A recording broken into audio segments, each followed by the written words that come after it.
Virgo, how does God communicate with your sign, the signs you see but ignore? And you received a message from God today and deleted it before reading it. It wasn't an angel, it wasn't a voice from heaven. It was a name that appeared 3 times in the same day. It was a phrase someone said unintentionally at the exact moment you most needed to hear it. And you, being a Virgo, did what you always do. You catalogued the fact, smiled slightly, and told yourself it was just a coincidence. But there's a nagging question hidden within this habit. Why do you specifically remember these details? Why does your mind, so busy, so full of lists and deadlines, set aside an entire space just to store that strange number, that bird perched on the window, that license plate you'd never seen before that appeared 3 times in the same week? There's a detail in that question that no one has asked you yet. What if God has been speaking to you all day long, and the problem was never that you weren't listening, but that you were listening too closely and deciding at that very moment that it didn't matter? Because that's what Virgo does. You see the sign before anyone else in the room, the name that's repeated 3 times for no reason. The phrase someone blurts out unintentionally that single-handedly resolves a doubt you've been carrying for days. You see it, you just don't believe it. And this disbelief has a name you've never used to describe yourself, but it explains almost everything. A translator distrustful of their own language. You are able to grasp the message with a precision that no one else in the zodiac possesses, and the next instant you are already rewriting it as coincidence, as statistics, as tiredness, as anything that doesn't require you to trust something you can't prove. What nobody told you is that this demand for proof is exactly why you're 1 step behind the answer you've already received.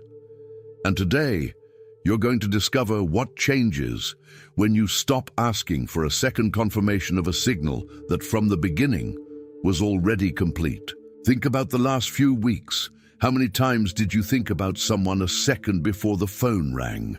How many times did a word overheard by chance resolve a doubt you'd been carrying for days? You wrote it down carefully. You always write it down. But writing it down isn't the same as believing it.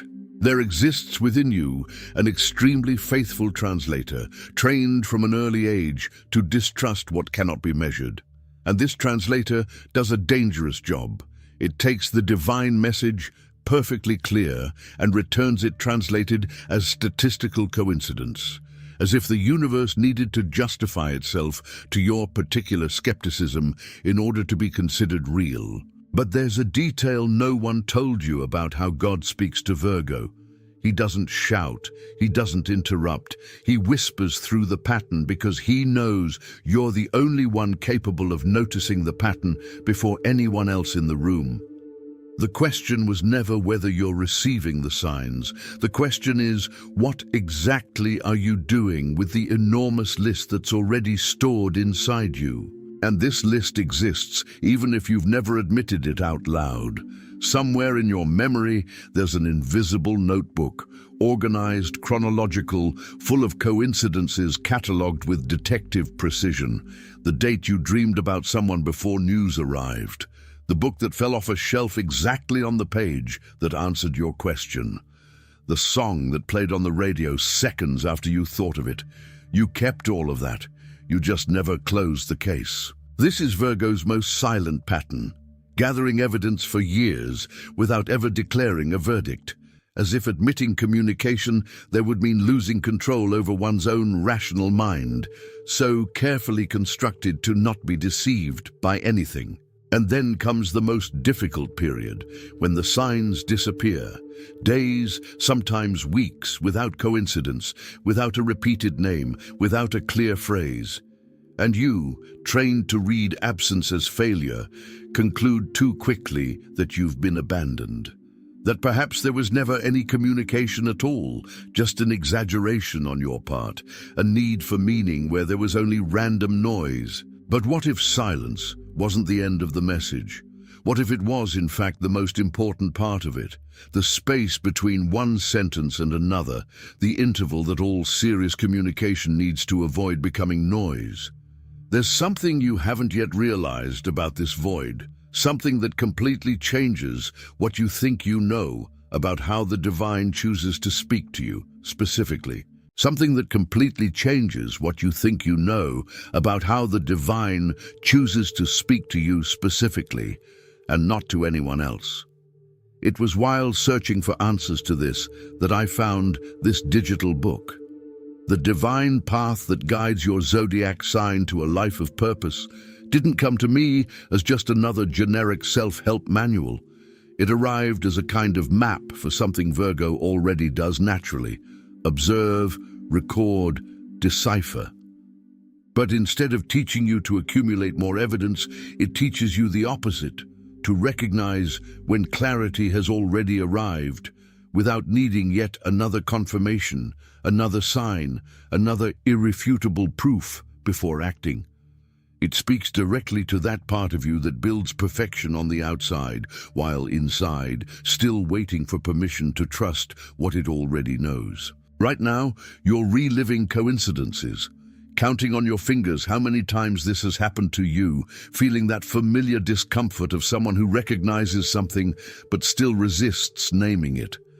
This is exactly the state in which it's better to act than to wait for another sign. The more you postpone it, the more your rational mind rebuilds its usual defenses.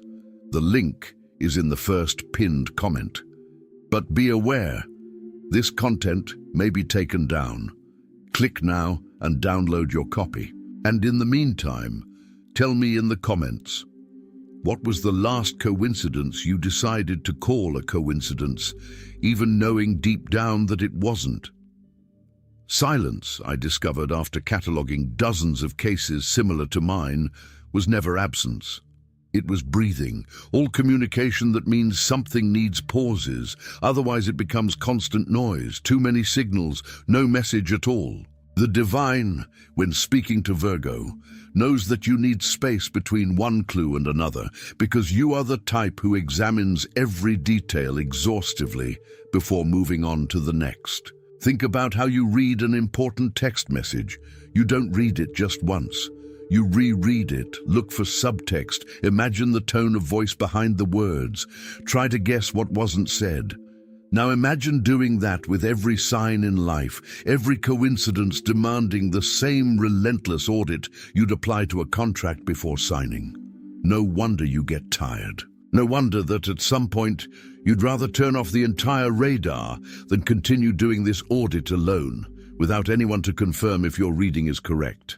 But there's an even more unsettling paradox hidden within you, and it has to do with your own intuition, because you don't just distrust God. You distrust above all yourself, that knot in your stomach before a wrong decision, that sudden urge to call someone a minute before they need you. You feel the warning, perfectly clear, and the next second you're already turning off the alarm, telling yourself it must just be anxiety, just tiredness, just another coincidence. Imagine an extremely sensitive smoke detector, calibrated to pick up even the finest vapor from a pan. At some point, you decided that this alarm was too exaggerated to be reliable, and you started turning it off automatically, without even checking if it was real smoke this time. How many of those times was the alarm right? You probably don't even remember counting, because counting correct intuitions has never been part of your mental catalog.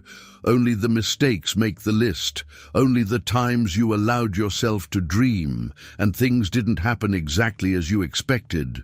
This habit has a name: selective deafness, trained by the need to never be caught off guard, never be naive, never trust too much and then be disappointed.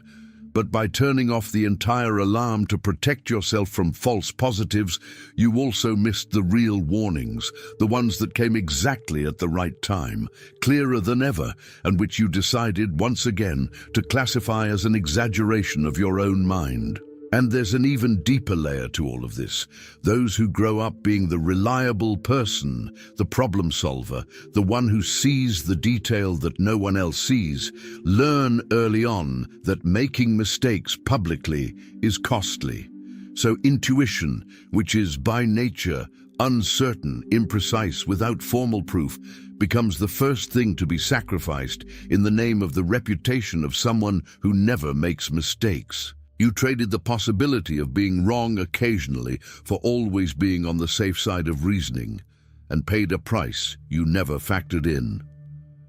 Try to remember now a specific situation, any situation in which something inside you warned you before it happened. Maybe you didn't act at the time. Maybe you waited, analyzed, asked for another confirmation that never came in the way you wanted. And when what the warning said finally happened, you kept the episode as just another entry in your book of coincidences, instead of clearly recognizing there a communication pattern that had been trying to speak to you for a long time, in a language you just hadn't yet decided to learn to trust. There's another piece of this puzzle that few people stop to examine: fatigue, because maintaining such a meticulous surveillance system capable of capturing even the most subtle detail consumes energy that no one sees from the outside. Internally, it's like operating a radar that's on 24 hours a day, never switching off, never trusting that something passed across the screen on purpose and not by chance. And the more tired that part of you gets, the more it tends to shut everything down at once, instead of simply trusting the readings it has so competently done over the years. That alarm you habitually turn off is perhaps the most valuable part of you, and ignoring it has a cost you only realize years later. The divine path that guides your zodiac, Sign to a Life of Purpose, addresses exactly this blind spot. It teaches Virgos to differentiate anxiety from genuine warnings, to train their own discernment instead of dismissing everything out of excessive caution. It's the tool for those tired of only trusting after the fact. The link is in the first pinned comment. The last copies are running out. Click now and begin your journey toward the clarity and genius you deserve. There's a recurring theme in the life of almost every Virgo. The right answer arrives early, simple, almost too obvious, and instead of accepting it, you decide to revise it once more. Reread the situation. Seek a second opinion. Wait for another sign to confirm what the first sign had already clearly stated. It's like correcting a draft while the house is on fire around it. The care that should protect becomes the obstacle itself. This perfectionism didn't arise out of nowhere. It was built phrase by phrase at some point when trusting too quickly proved costly, when accepting a simple answer was mistaken for naivete.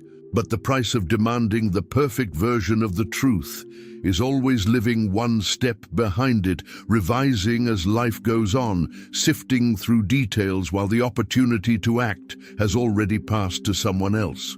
Someone who trusted the first answer and moved on. Notice how this appears in small things in your day. An invitation you delay responding to because you want to think more. An intuition about someone you keep to yourself, waiting to gather enough proof before admitting what you felt since the first meeting. A clear desire to change course that you keep postponing because there's still one detail missing, one more calculation, one more guarantee that this time it won't go wrong. Life, meanwhile, goes on without asking permission for your endless revision. There's something curiously spiritual about this habit, even if it seems like just a personality trait. Because demanding perfect answers is, at its core, a way of saying that you don't trust the universe, or God, or whatever you call a higher power, to know what it's doing when you speak simply. As if complexity were proof of truth, and simplicity too suspicious to be taken seriously. What if the answer was already right the first time it reached you? This question is unsettling because it shifts the responsibility back to the one place Virgo avoids looking. Not the lack of signs, but the excessive demands placed on the signs that already exist. There is a huge difference between being careful and being a prisoner of your own care. The first chooses to revise. The second revises because they don't know how to do it differently, even when the clock, life, and the people around them have already moved on without waiting for the final, flawless version of their decision. There's also a silent irony in this pattern. The more you wait for the perfect answer, the more life seems to respond with even more ambiguity, as if returning the favor to your own indecision. It's as if the universe is saying, without words, as long as you don't decide to trust what you've already received, more contradictory signs will appear just to feed your insatiable need for more data before acting. Perhaps the first answer was already enough, and what was lacking was not more information, but permission to trust it. It is precisely this permission that, the divine path that guides your zodiac sign to a life of purpose, helps to build. A mental attitude that teaches Virgo to stop revising what is already correct and to act with the clarity that it already had from the beginning, without needing yet another proof, another confirmation, another extra detail before moving forward. The link is in the first pinned comment. The last copies are running out. Click now and begin your journey toward the clarity and genius you deserve. Now, for a moment, separate all the loose ends you've catalogued throughout your life. The delayed bus that took you away from a place seconds before something happened there. The sign you read unintentionally and that weeks later made perfect sense. The name repeated 3 times in the same week, just when you needed to make a decision about that person. Alone, each end seems too small to mean anything. But look at them all together, like someone stepping back from a pointillist painting too closely and finally seeing the complete picture. This is exactly how God speaks to Virgo, not in isolated phrases, but in constellations. One point here, another there, scattered over weeks or months, waiting for you to stop analyzing each one in isolation and start connecting the lines between them. The mistake was never in not noticing the signs. Virgo notices everything. The mistake was treating each sign as an isolated case, demanding that each one alone prove the existence of a larger plan. Think about how many times you've said about some difficult period in your life, looking back, it all makes sense now. This phrase, repeated so many times by so many people, hides a simple truth. The meaning was always there. It just wasn't visible from within the chapter itself, examining each isolated sentence with a magnifying glass. It was visible from the outside, looking at the entire book at once. And that is perhaps the most beautiful contradiction in the whole story. The same distance that seemed to separate you from the answers was, in fact, the only place from which they could finally be read in their entirety. And perhaps that's exactly what the divine has been asking of you for longer than you realize. Not more attention to detail, because you already have plenty of attention to detail, but less of a demand that every detail justify itself before you believe that there is a design behind it all. What changes when you stop analyzing point by point and finally look at the whole picture? Everything changes, because the pattern you've been cataloging all this time, without ever admitting it, has always been there, complete, just waiting for you to trust it enough to connect the dots. And perhaps the most surprising thing is realizing that you already knew this on some level. You just had never been allowed to stop examining each isolated piece long enough to see the whole picture at once. Connecting the dots requires a different kind of courage. The courage to trust the whole picture before being absolutely certain of each individual piece. The divine path that guides your zodiac sign to a life of purpose was conceived precisely for this turning point, when Virgo finally decides to stop demanding point-by-point proof and begins to see the greater purpose behind everything they have experienced, without needing to analyze each isolated detail once again. The link is in the first pinned comment. The last copies are running out. Click now and begin your journey toward the clarity and genius you deserve. In the end, perhaps Virgo's function was never simply to decipher each isolated message that arrives. A bird at the window, a repeated name, a providential delay. Perhaps the true function is another, simpler and more difficult at the same time. To become receptive enough to trust before understanding everything, to act before having each piece of evidence organized in chronological order in the mental notebook. There's a quiet beauty in that, because the same gift that made you doubt every sign for years is the same gift that, when finally unleashed, transforms you into the most finely tuned instrument to capture exactly what needs to be captured at the right time, without noise, without overanalysis. You don't need to stop noticing the details. You just need to stop demanding that every detail explain itself before it means anything. Perhaps this is, in the end, the most honest way to describe how God speaks to Virgo.